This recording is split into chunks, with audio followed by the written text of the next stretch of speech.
Hey, everybody, it's Patty Dobrowolski, and here we are with Bhavana Bartholf, the transformational leader and chief digital officer of the commercial areas solution for Microsoft. I mean, I'm sure I didn't get that quite right in terms of what it is that you do, but you build and land the sales strategy for $101 billion across the globe.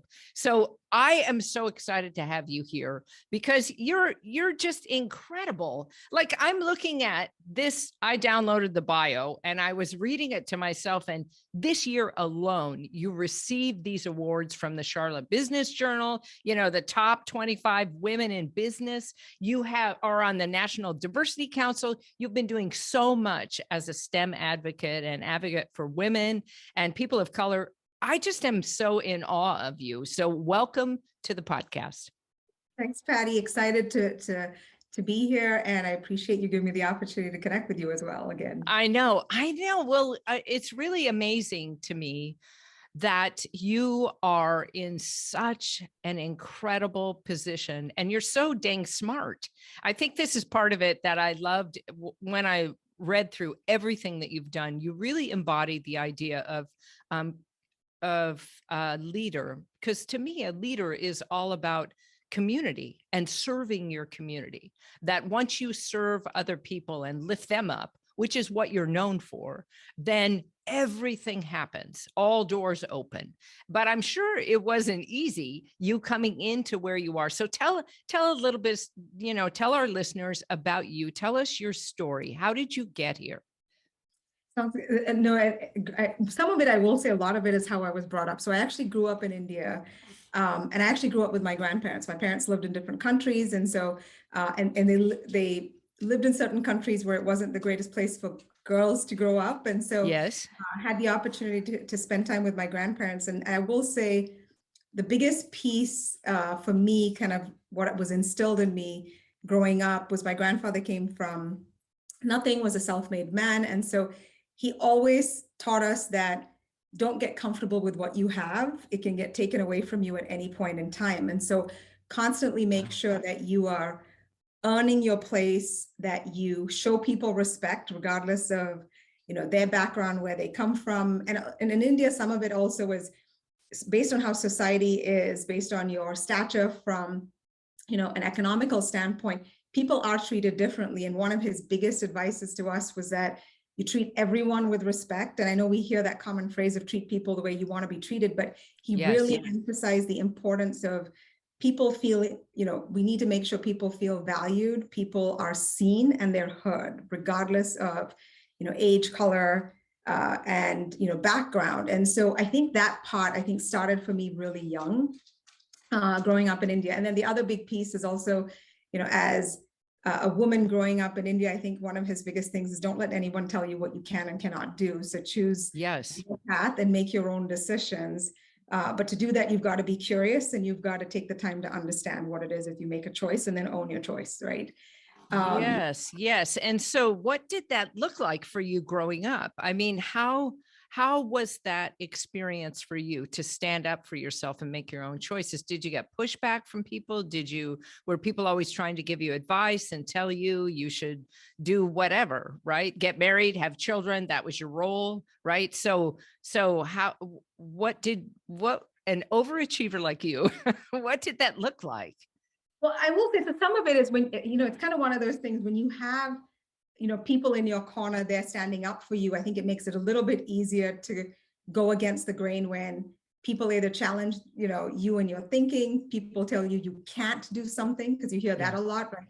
That's not what we do. Because just something as simple as when I was learning to drive, I crashed into a gate, and I remember my mom coming in and telling me, like, you can't drive again. Like, oh, what? You can't get back in the car for a while. And my grandfather was like, all right, so you want her to swim, but she can't get to the water. Is that what you're actually telling her? Right. Like, yes. And to constantly have being in an environment. And I know my mom was like, of course I wasn't going to just keep her away, but it was kind of one of those, like, you've got to face your consequences. But I think that push of be curious and ask when someone says no, figure out why they believe you can't do it, and then educate them, right? Like, there's an awareness component, break it down, because maybe you can see that vision and end state, or big picture, but they can't. So you've got to help them get there, because sometimes a lot of it comes from people's past experience of what they believe, the system is set up for. And so Yes. a lot of it sometimes comes, even when people push back, it comes from a good place, right? They want to protect They want you. to protect you. They want to protect you most of the time, right? Right. So I think that was great for me in that context of, I mean, I even did, for my undergrad, I had done manufacturing, and in India, not a lot of women do it. I love that. I just love that. did it just out of like prove myself, right? Like, which is, right. I can do Well, this, why not just go up against the biggest, right. The biggest beast of all, manufacturing. Right. So it was a great experience. And so I will say, I mean, I'm proud of the fact that I can actually weld. I could, I can build stuff. I could do things. I mean, it works now when you're trying to do stuff at home, but it's great to be able to prove yourself and to prove to others that women can do a lot. Yeah. Yeah. And they can. And then you finished your undergrad in India, and then you came over to the US. And then how did you get here? What made you come to the US, and what did you end up doing there? Did you just figure you wanted to go and continue your education there, or? Yeah, so when I came to the US, I mean, at the time, I think a lot of folks, at least in my generation, were either, if it wasn't in India, and I knew, just given how we were raised and grown up, and, we lived in a house also where my grandfather opened it up to a lot of people. So we had people from all over the world that would stop by and visit. People, whether I knew them or didn't know them, it didn't matter. Like they always would come by. And some of it was, there was a philosopher that people would go see. And so my grandfather kept his doors open as people traveled through, right? And a big part of that. Fantastic. I love that. And it was one of those where you learned a lot, right? Like, so you were exposed to so much so young. And I think I always knew it was, time for, if I was going to do something, I wanted to be able to get out and go do it. Yes. Yes. I did come to the US to do my master's, and then the journey of and I did do manufacturing engineering. And I remember when Microsoft reached out, my original reaction was like, I didn't apply at Microsoft because I'm not a computer person. Like that was not my background. And I remember doing the initial call, and it's one of those, like, you're like, oh my God, am I being punked, or is this somebody really contacting me, from the company? It was a great conversation. And the thing that I realized at that point, and what worked, was I think the initial person I talked to, with a recruiter, asked me a bunch of, questions very hypothetically to, I can't even remember what they were, but one of the things she said was, what would make you not consider a role at the company? And I said, if you're going to stick me in front of a computer and code all day and not talk to people, I don't think this is my job. And they still moved forward, right? Like, and I appreciated the fact that they did that. And even when I did my actual interview to kind of join the company out of college, somebody came in, the first person, and asked me about some coding, process. And I was like, that's not on my resume. And if that's what, maybe if there was a mistake made, but I'm happy to leave. And what I loved about what the company did was they focused on, at the time, and they still do, but we have a lot more, but they focused on potential and passion. And they changed the whole day. And I was one of the few folks that they told me at the end of that day that I got the job.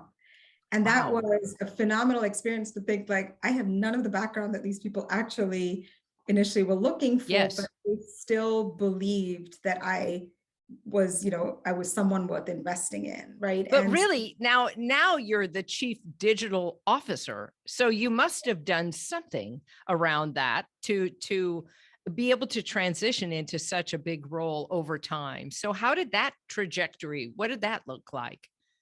So I think for me, I think the thing that I learned early on, and I think this goes back to kind of how I was raised, was I was willing to take on either that project or that initiative that nobody else wanted to do. And my approach has always been, if it's that bad, it can only get better. But I think a lot of people look at it as, if it's bad, if it's that bad, it's really broken. It's really broken. It's really broken. Don't even go there. Right. But you're like, that bad. Give it to me. Bring it on. Because there's no down. There's no further down to go. So we can only go up. So it's only going to make the whole thing better. I love that. I love that. And so early on, I was kind of in that thing of, yeah, give me the things that nobody wants to do. And I think even like my first day on the job officially, I had I had, a person, who had called Microsoft and, was going through a tough time personally versus Yes. anything to do with it. But the fact that, and that became a call that was recorded, it created a lot more chaos than it should have. But the biggest thing I learned was that as long as I could create a sense of human connection and really listen to people, and then you get creative in how you solve for things, I think things can work well. And so that's been something I've been able to do. And I've had the opportunity, and I'm truly grateful for it, where I've been part of very different organizations, different teams. I've gotten reorged and moved around a lot, but a lot of it is someone believed that I'm capable of figuring it out. So I've gone into a lot of jobs and functions where I personally think I don't have any background, but to something that you said earlier, what's important is, but I'm surrounded by extremely smart people. And so, capitalizing and learning from, those resources to collectively figure out how do we win together is one, I think is kind of, empowering for everyone in the process. And two,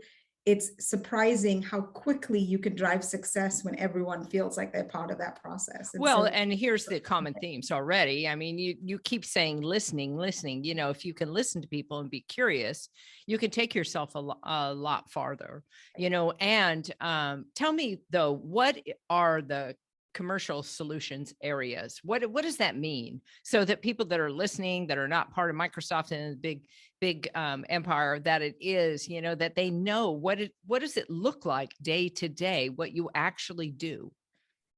So the commercial solution areas is kind of our corporate function that is responsible for building and developing the technical sales strategy globally across, Okay, fantastic. All right. So that's what you're really doing, is building the sales strategy for 101 billion. Let's just be clear. I'm part of that team. So maybe I'm part of the team. That's right. I saw, and in your LinkedIn profile, it says who you report to in there. So you're not claiming that you're responsible for all of that. No, we get that. We get that. But that is like a huge thing to be able to see so far into the future in terms of where the commercial enterprise is going and how you can expand it and continue to meet and be successful in that commercial space.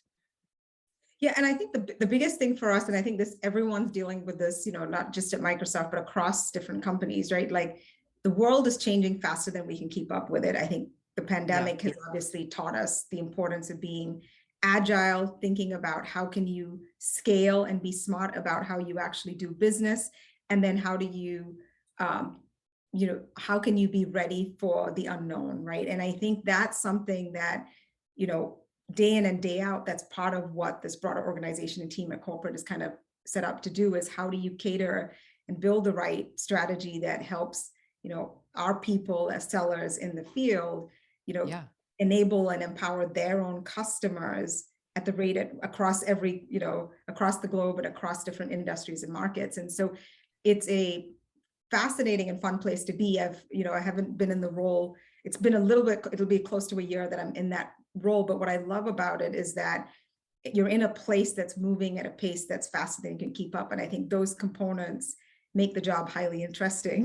Because you really have to be on your feet. I mean, you can't just sit and think that, well, and this is what's true about Microsoft from the very beginning. I was illustrating some of those early cloud meetings way back in the day when they were just talking about the sales team. How are we going to sell this? And can we deliver on our promise of what we're going to sell? And how do we do that? And, then to see it just grow and grow and become such a huge part of the business, really almost all of the business, right? So I think that this, for you, when you think about what things that you called on in yourself when you were kind of up against something that was challenging for you, what did you do, or how do you manage the stress of the role that you're in, the fact that you're female in a really high-powered role? How do you manage those things? I think It's a good question, Patty. I think I'm still a work in progress and working through all of that. Yeah. But I will say, Aren't we all? I are we- think this is the endless story, right? So so I will say, so a couple of things, right? One of the things that a philosophy I have, people that have known me my whole life know that I'm all about, life's short, so seize the moment, and there's nothing that's worth, losing a day over, right? Like just this, yes, things are going to happen. Stressful situations happen all the time, but you've got to just lighten it up, right? And figure out how can you keep it fun through that whole process. Yeah. And folks that have worked with me and been part of teams that I'm on, they know we work hard and we'll get stuff done, but oh my gosh, we will have fun through that whole process, right? Because if we can't laugh at ourselves, then we have an issue. And so I will say some of that, just that whole approach and building a culture around the teams that you're a part of, in that basic philosophy of if anyone, just including myself or anyone on the team, if you're in a tough spot, lean in and help anybody else out. And I think the biggest piece is we don't want it to carry over to your personal lives, because the reality is whatever happens, whether you have it dealing with something on the personal side or at work, it's all integrated. It's not separated. That's right. And so the whole thing is you've got to just I think sometimes slow it down. I will say, my husband is a psychotherapist, so it does help having someone. Fantastic. You got therapy at home. Sometimes too much therapy at home. I'm a therapist, so I know too much therapy. But at least listen first. Don't try to give me advice, please. Thank you. And sometimes I don't want the advice. And you're correct. Exactly. So exactly. Those components, I would say, do it. Now, I will say, and then you've got to figure out what's important to you from a balance perspective.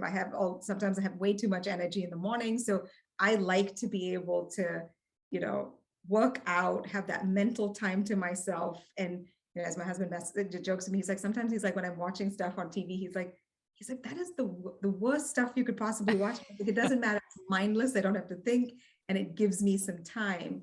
So that when you are there for your kids, I have 3 kids, when you're there for your kids, for your family, and even for your work family, then you're present because you had that time for yourself. So I would say the biggest learning for me over time has been, as women, we tend to want to take care of the world and everyone around us. Definitely. And, when it comes to taking care of yourself, at least, based on culturally how I was raised, you feel guilty, you think you're being selfish. And I'd say the biggest learning for me over time is that if I can't do what's right for me first, I'm not going to be able to take care of everybody else. And that's right. That's right. You got to take care of yourself first. So really, when you, what's the run of show of your day? So you get up and then you work out first. I do. I wake up early before everybody else. And so I am usually up, I like getting my workout in at like 5 a.m., getting a little bit of time. I love, to cook and do stuff. So I pretty much get breakfast, lunch, and dinner all done in the morning, because by the end of the day, I have zero energy. So but it gets me kind of going. And so by the time my family's up, and some of them are not morning people, they like the fact that I've taken off of some of my energy, and I'm kind of a little bit mellowed down. To kind of You're like, come on, let's go. Hurry up, everybody. Lunch back. Let's go. Everybody out of the house. Go. Right. So they just need me a little bit mellow. So we do that. And then I do love taking I will say the pandemic has been a big blessing, because I used to be on the road so much, to be able to take my kids to school. Because I feel like most conversations my kids have with me sometimes, especially my older one who's soon to be a teenager, I guess, in a year. The biggest thing is that's when you get the most conversation out of them. Like, that's right. They just want, when you're driving. If conversation happens at all, it's in the car. It's either in the car, to or from school. That's correct. And so I will say I'm super appreciative of that now, but that's usually kind of how my day goes. And then I've become extremely intentional around when I am home, time with my family, because I'm on the East Coast. Everybody else, predominantly most of the people I work with are on the West Coast, on being really protective of my time with them while they're back from school, and being able to balance it. And the company does a really good job. And I think every company now is being mindful of that. Yes, they are, because retention is an issue, right? So we can go anywhere. So, be kind, right? Right. And I think the biggest thing for me, even earlier on, pre-COVID and everything, was it's important to ask for what's important to you, right? And so I have made, requests and asks to balance things when my kids were really little, critical Yeah. things that are going on in their lives from, I know the first Mother's Day tea that they did. And I've asked to lead big meetings for it, and people have, and what I've realized is so far, no one's actually said no.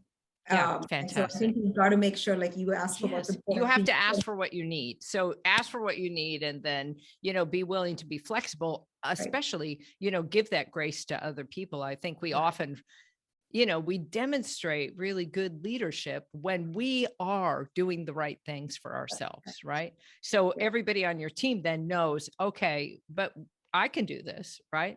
Bhavna does this, so I can do this. Now, I noticed that you're on a lot of boards, so you are really active in your community. Say a little bit about the board work that you're doing and what's important to you.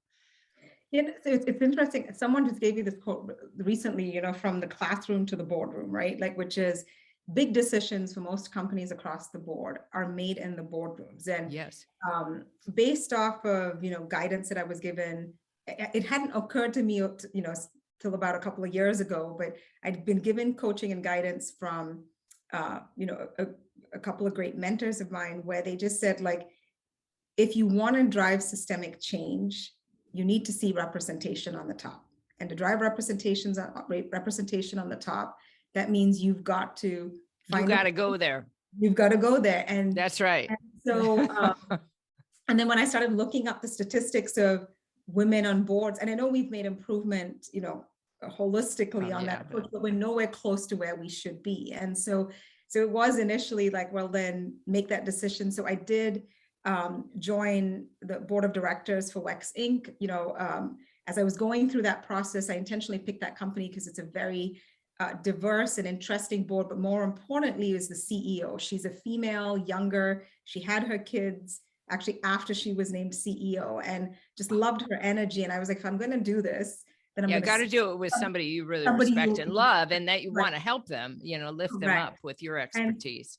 And so I started there, and then now it's been more of, so now let's make sure we're having, because then it gives you credibility, you've earned it, you understand it, and now how are you going to create that path for others? Because I think the most important thing is, if, representation matters, but you've got to play your role in helping drive that change. And so, so I do that. I've been on a couple of nonprofit boards, and then I went to NC State, and I realized, like, all right, if we are going to try to make a shift, then I love Dean Louis, who's our for the College of Engineering.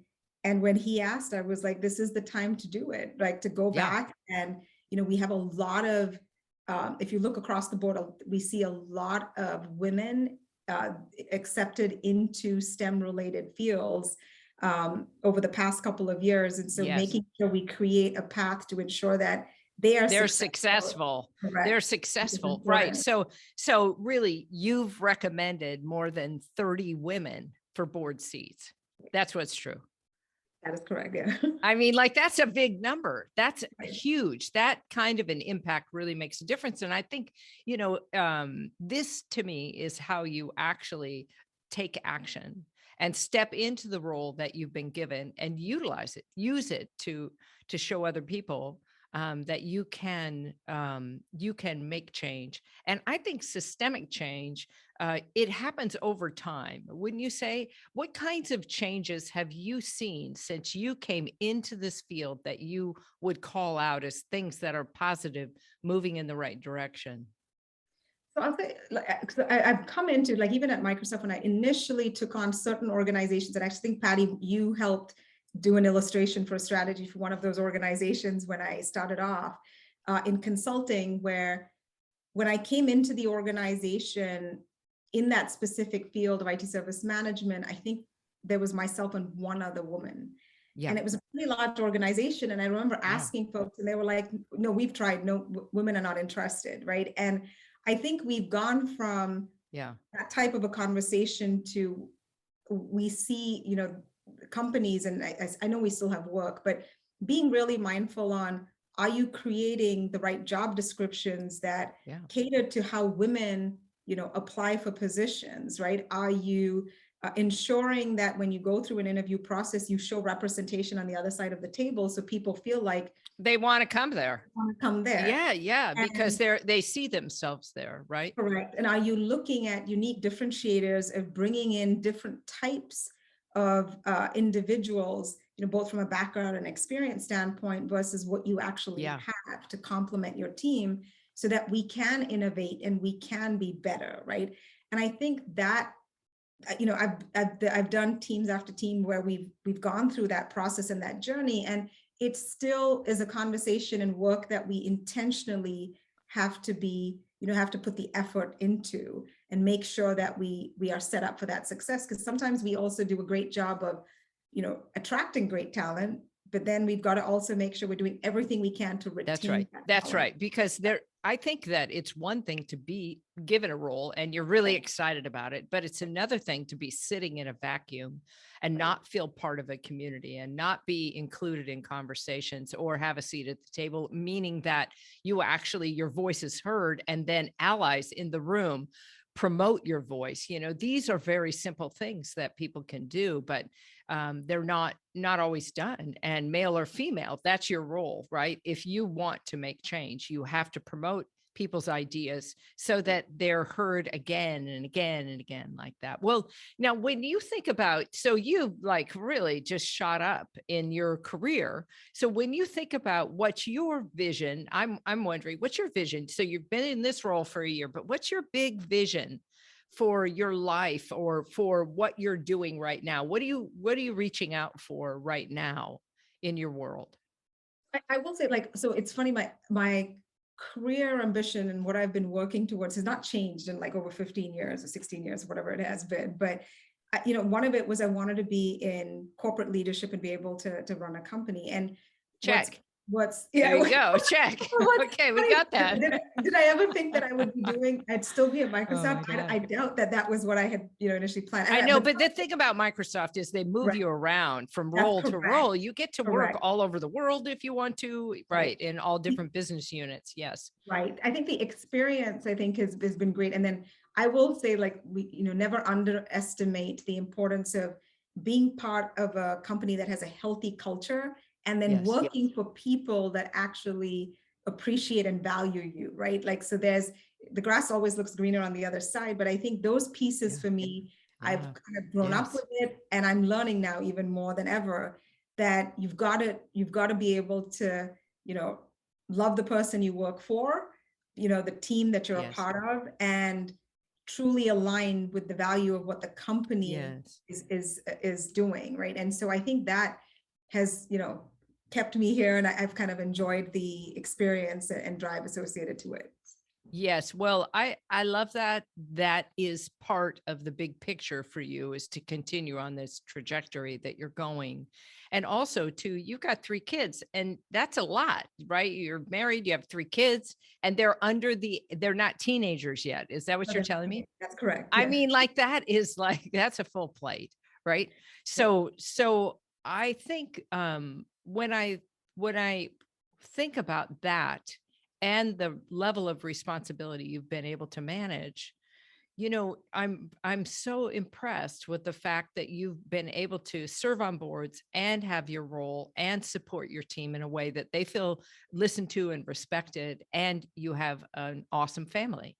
So when you think about this piece, when you think about being able to pivot and change and grow into the roles that you've been given, right? Knowing that you started in manufacturing and now you're the chief digital officer, right? For this huge sales organization. Tell me, what would you say to someone who's just starting out, or they're trying to figure out who they are or what they want to do to change and step into the person that they long to be? What would you tell them? What piece of advice would you give them? So I would say that the biggest thing, so I'll say a couple of things, right? It's important to be able to be your authentic self and bring your whole self to work, right? I just never feel like you have to hide a component or try to be like somebody else, because what's unique about you is what makes you great, right? So I will say that's something you've got to be proud of, own. And I know it's not easy, No, it's So not. that would be the thing. The second component for me, and I will say this has served me well, is I never pigeonhole myself into a specific job or title, because I would say over 50% of the jobs I've taken on, including the one that I currently am in, didn't exist before I did it. And so if I Wow. hadn't, if I had gone down a specific path and I had narrowed myself in, then I think the world is changing faster now than it did when I started in my career. And so Yes. I would say keep an open mind on what opportunities out there, and make sure that it works for you, and you have something to offer as well. And don't underestimate your value on what you can offer. I will say there are many times I think I've had a lot of great support, but I've gone into businesses. I was like, why in the world am I like, what do I think I could possibly do? I remember some of those questions early on, but I was like, someone thinks I can do it. Well, might as well give it a shot, right? But I always say, try it, even in scenarios where things don't work out great. That is still an actual learning experience. And I will say, those few scenarios where things haven't, gone as planned, or a change is, happened where it's not aligned with what I've wanted to do, Right. and I'm not in the greatest scenario. I will say those are the times where I truly think I challenged myself and pushed myself to accelerate that next step that I really needed to take. And so all of those are learning experiences. And I think I would say appreciate it and embrace it as you kind of go through that process. Oh, I love that. I mean, I think, we so fear failure, but in fact, failure is the greatest learning tool we have. Every opportunity, right? Every experience has the opportunity in it, hidden in it, embedded in it, for us to grow and change and modify. The other thing that you said, but you didn't really call out, is that you said, that the role wasn't always there before, right? So that means that sometimes you may see a need for a role to exist that doesn't exist now.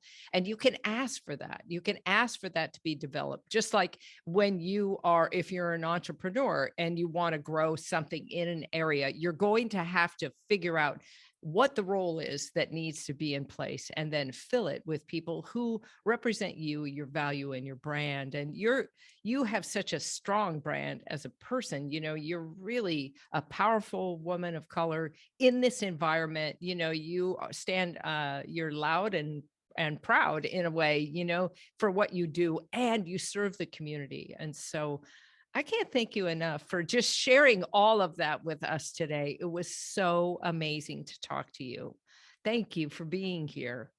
Thanks, Patty, and appreciate you giving me the opportunity. And again, love what you're doing, and look forward to hearing more from various interviews that you do as well.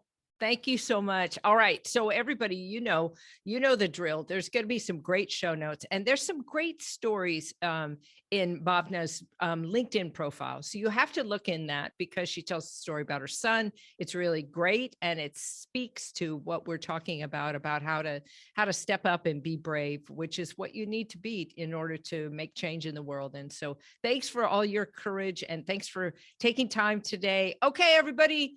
Until next time, up your creative genius. Let's do this.